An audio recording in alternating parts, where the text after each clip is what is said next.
The neck is the transitional area between the base of cranium superiorly and the clavicles inferiorly, and neck join the head to the trunk and limbs, serving as a major conduit for structures passing between them.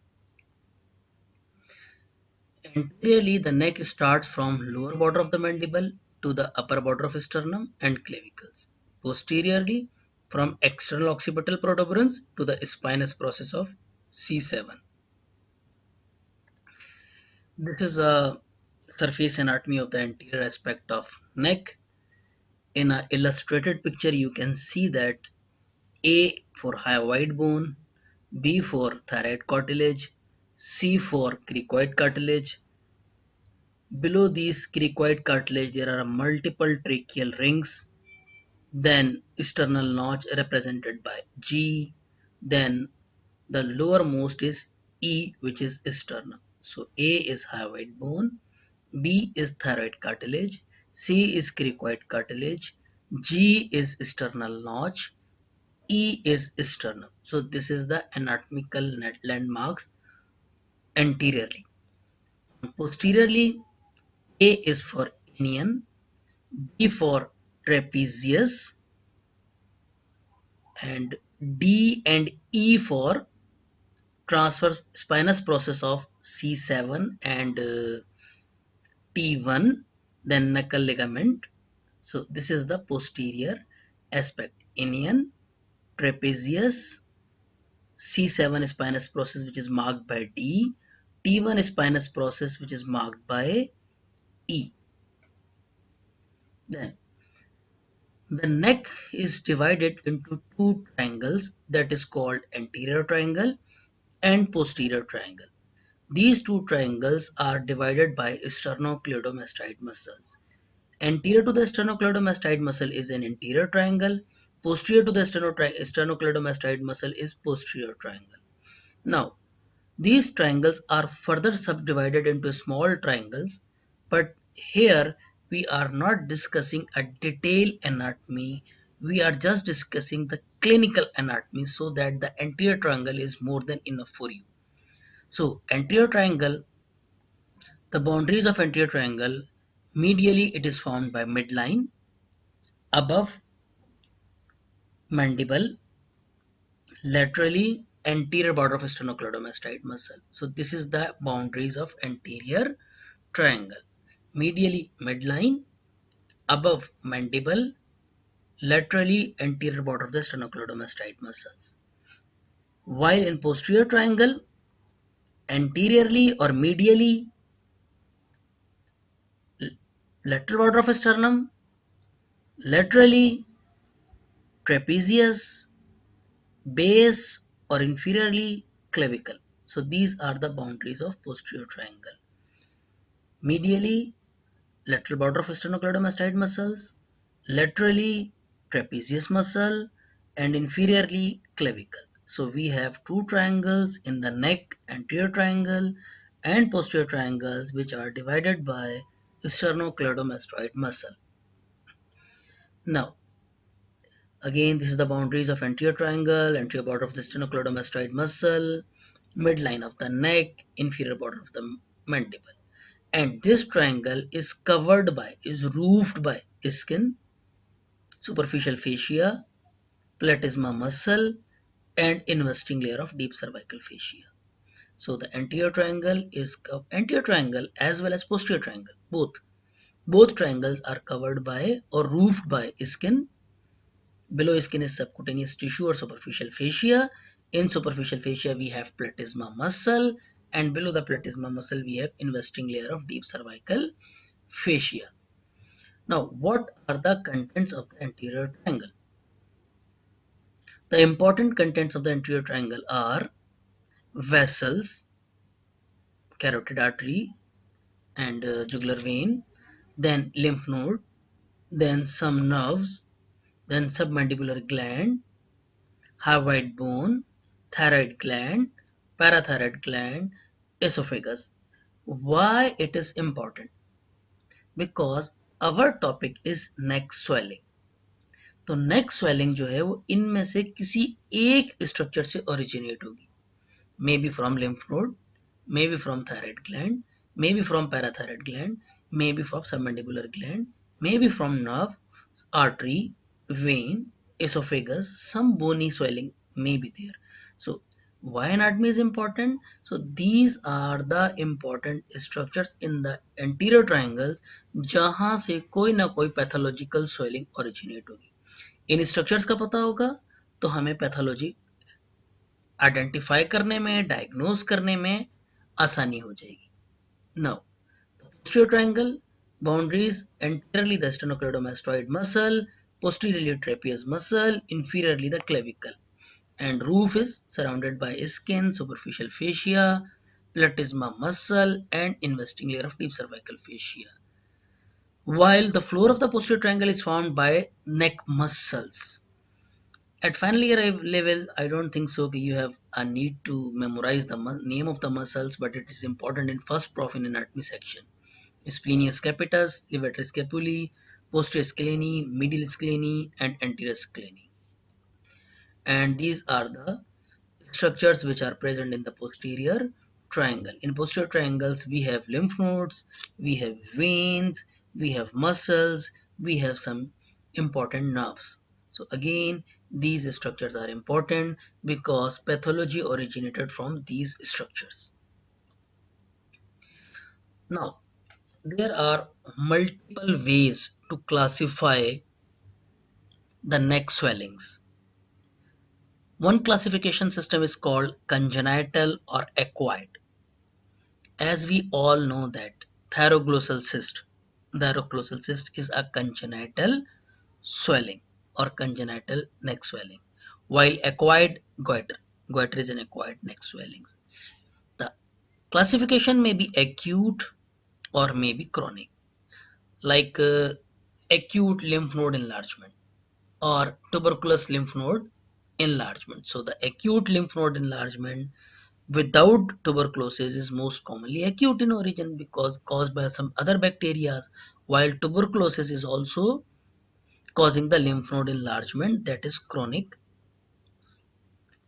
There is another system of classification which is commonly used, not a single commonly used, we can use these classification combinedly. Midline swellings or maybe lateral swellings. Now, what are the midline swellings? Important midline swellings are dermoid cyst, lipoma, thyroglossal cyst, goiter, enlarged lymph node, and cystic hygroma. So these are the some important midline swellings. Sebaceous cyst may be originated midline or may be originated laterally, like that lipoma may be originated midline or may be originated laterally. So lipoma and sebaceous cyst may be in midline swelling or may be lateral swelling. So these are some examples of lateral swellings of the neck. Carotid body tumors, branchial cyst, goiter, lymph nodes, cystic hygroma. We will cover one by one.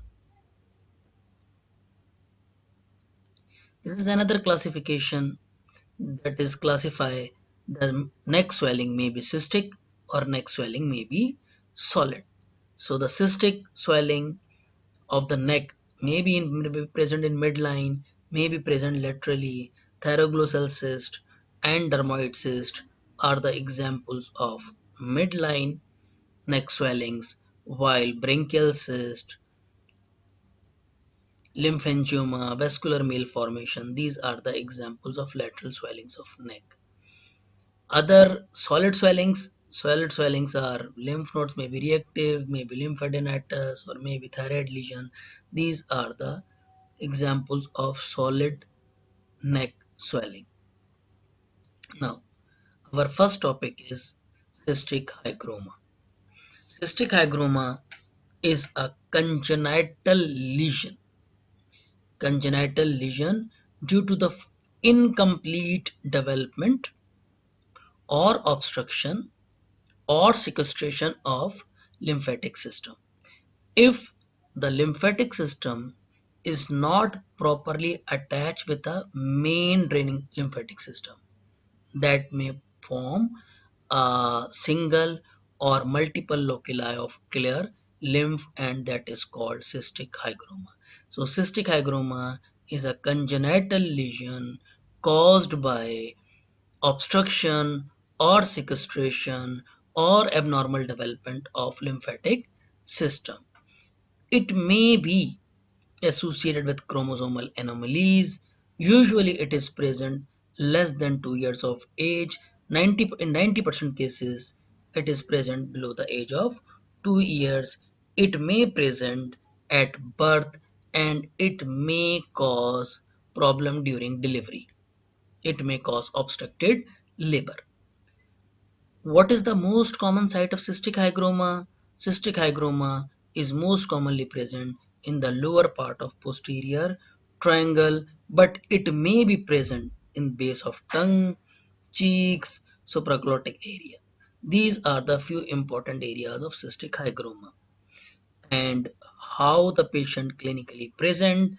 Patient has painless, slowly growing, fluctuant, soft swelling, which may be partially reducible and brilliantly trans-illuminated.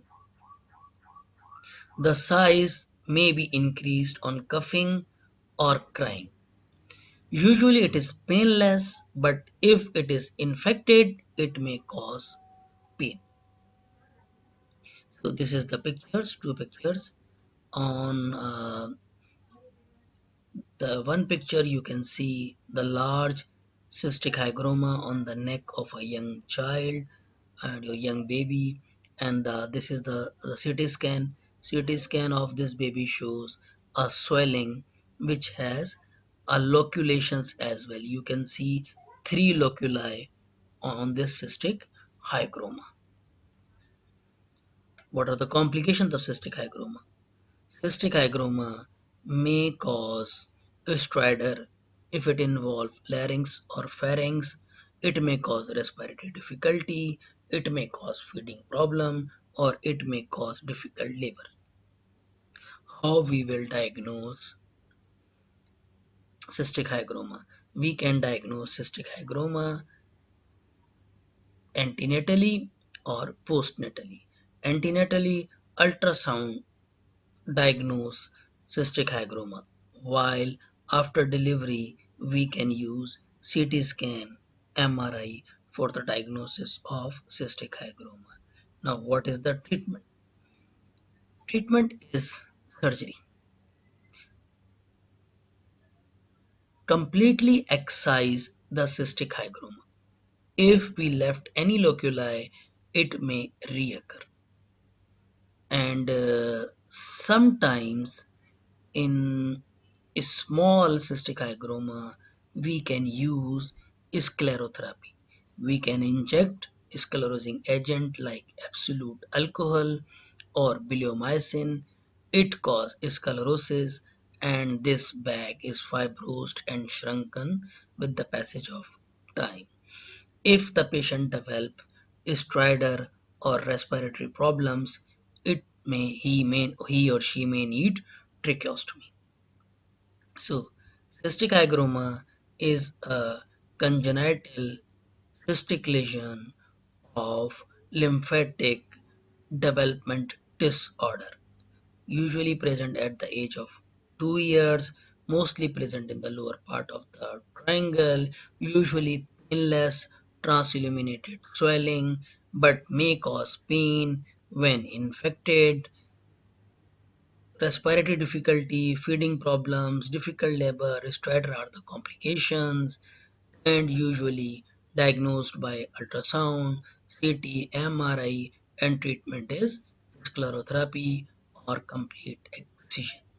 The next topic is thyroglossal cyst, that is a remnant of thyroglossal tract. As we all know that thyroglossal tract or thyroglossal duct originated from base of tongue and descend into the neck, and the lower portion of this develop into thyroid gland, but the remaining of this duct is obliterated. If this tract persists, it may cause cystic swelling, and that is thyroglossal cyst. Again, that is related with congenital anomaly, usually present with younger age group, but may present at any age, but most common in younger age group.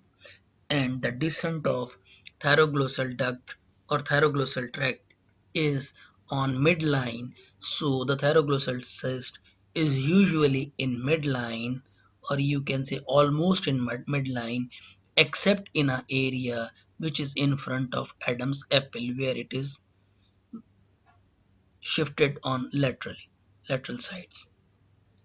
Now, most common position of thyroglossal cyst is infrahyoid.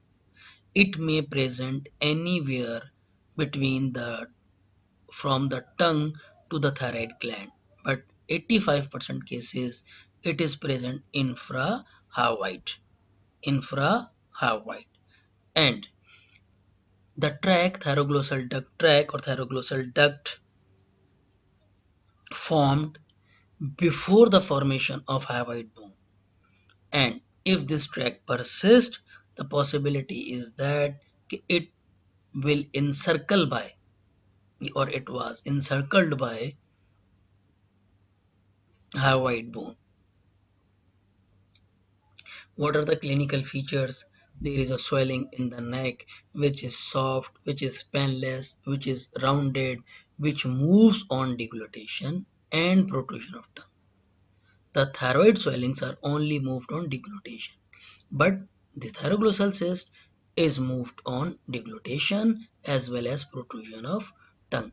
Usually it is painless, but sometimes it is infected. When it is infected, it may present pain, it may be painful, tender, and sometimes it rupture and form a thyroglossal fistula. Once thyroglossal fistula formed, it secrete mucoid, watery or milky discharge. This is thyroglossal cyst. Diagnosis: ultrasound, thyroid scan, CT scan, and treatment is cyst trunk operation. Treatment is cyst trunk operation. Excision of cyst along with its tract and middle portion of hyoid bone. What is cyst trunk operation? Excision of cyst with its tract and middle portion of the hyoid bone. If we only remove the cyst, the chances of recurrence are very, very high. So the second pathology is thyroglossal cyst. It's a remnant of thyroglossal tract congenital anomaly commonly present in younger age group. 90% midline, most common position infrahyoid. Clinical feature usually painless but may be painful once infected, and sometime if it is infected and rupture, it may form thyroglossal fistula, and diagnosed by ultrasound, thyroid scan, CT scan, and treatment is surgical excision with tract and middle portion of the hyoid bone. The third pathology is branchial cyst. As we know that head and neck is formed from branchial arches, branchial folds, branchial clefts, branchial pouches. So the branchial cyst is a remnant of branchial cleft. That is the second branchial cleft. Most commonly occur in second or third decade. Painless swelling may be infected cause painful swelling, usually smooth, fluctuant, non-tender, non-transluminal mass present in the anterior border of sternocleidomastoid muscle. This is the picture of branchial cyst. Diagnosed by ultrasound, FNAC, CT scan, and treatment is surgical excision. So, brachial cyst is a remnant of second branchial cleft, most commonly present in second and third decade. It is usually painless, but once infected, it may be painful. Present in front of anterior border of sternocleidomastoid muscle. Diagnosed by ultrasound, FNAC, CT scan, or treatment by surgical excision. The fourth pathology is a dermoid cyst. Dermoid cyst may present anywhere in the body, but in head and neck region, it it comprises 7%. Most common site is floor of mouth, that is the most common site, and it is slowly growing, painless swelling, and not transilluminated, and it may sometime may cause difficulty in swallowing, speech, respiration. The common age group is younger children's 10 to 15 years of age and contain epidermoid appendages like hair follicles, sweat gland, sebaceous gland. This is the picture of dermoid cyst. There are multiple types. Sublingual, that is most common. The second is cervical. This is a diagram of cervical, and diagnosed by ultrasonography, and treatment is complete surgical excision. So the dermoid cyst is present in head and neck, 7% cases. Most common is floor of mouth, painless swelling, but once infected, it may be painful swelling, usually present in children, 10 to 15 years of age group, contain epidermoid appendages is like hair follicles, sweat gland, sebaceous gland. Sublingual and cervical are the two important types, diagnosed by ultrasound, and treatment is surgical excision. The another neck swelling is acute cervical lymphadenitis, enlargement of lymph node due to infection, most commonly. It is usually unilateral, most commonly in younger children's, and the common cause of acute cervical lymphadenitis in children is tonsillitis or some oral infection. And the most common lymph node involved is jugular-digastric lymph nodes. And the patient clinically present with fever, malaise, lymph node enlargement, and tender, diagnosed by ultrasound and by a blood complete examination which shows increased WBC or leukocytosis. Treatment is antibiotic, but if the patient develops abscess, the treatment is incision and drainage. Another swelling is tuberculous chronic lymphadenitis. This is caused by Mycobacterium tuberculosis, and clinical features are painless, unilateral, gradual increase in size, most commonly seen in posterior triangle of neck, with the features of tuberculosis that are evening rise of temperature, night sweats, weight loss, contact history with some patient, and these are the stages. First is, you can say, adenitis, enlargement of the lymph nodes, then periadenitis, the lymph node starts matted, then cold abscess, then coloristed abscess, then if this cold abscess rupture, the pus enter into the subcutaneous tissue, and once the skin is ruptured, that forms a discharging sinus. So these are the stages from involvement of the lymph node to the discharging sinus: adenitis, periadenitis, cold abscess, coloristed abscess, rupture of cold abscess, and discharging sinus. So this is a typical picture of tuberculous cervical lymphadenopathy, diagnosed by tuberculous workup. You all familiar with tuberculous workup, Mantox test, ultrasound, chest X-ray, FNSC, biopsy, culture, blood CP. Treatment is it after anti-tuberculous therapy, that is ATT. If after giving ATT some remnant is there, so we can do surgical removal of that material. But if active pulmonary tuberculosis is there, we won't recommend excision. So first ATT, then excise the remaining portion if persist. If there is a complete cure, then there is no need of surgery in this particular condition. Now the another swelling is carotid body tumor. Carotid body tumor is originated from carotid bodies. Carotid bodies are located at the bifurcation of common carotid artery, having chemoreceptors which are stimulated by partial pressure of carbon dioxide or increased partial pressure of carbon dioxide and decreased partial pressure of oxygen or increased hydrogen concentration. Common site is carotid triangle, commonly present at fifth decade and commonly present in those areas, you can say hilly areas, mountain areas or high altitude areas. Etiology is chronic hyperplasia which can cause carotid body hyperplasia. In some time or 10% cases it is autosomal dominant. Clinical features are painless swelling that is pulsatile, compressible, mobility from side to side. You may hear bruit or thrill. The swelling may extend into the pharyngeal space or oropharynx, pushing the tonsil medially.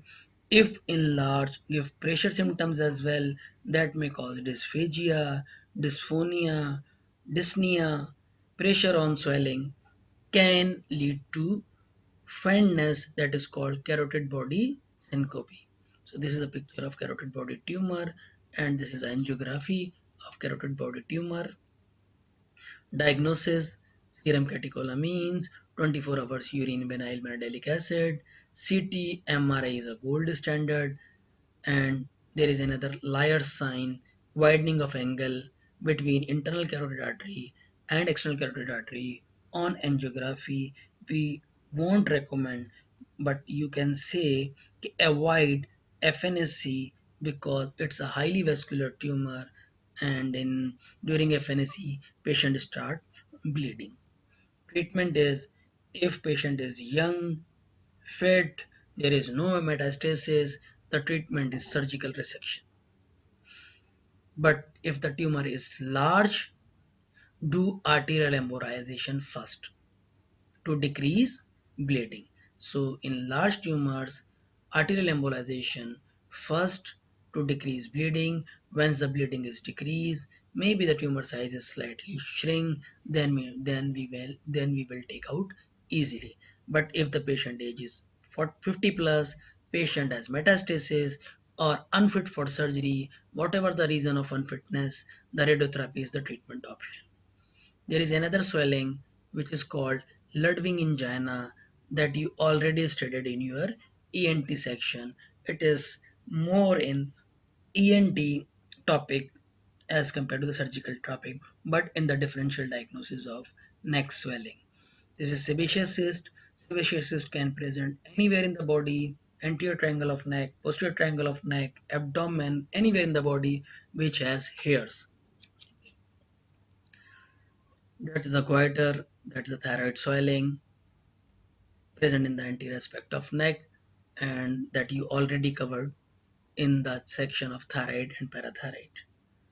So these are the important neck swellings which you have memorized or learned: goiter, sebaceous cyst, Ludwig angina, carotid body tumor, tuberculous chronic lymphadenitis, acute cervical lymphadenitis, dermoid cyst, branchial cyst, thyroglossal cyst,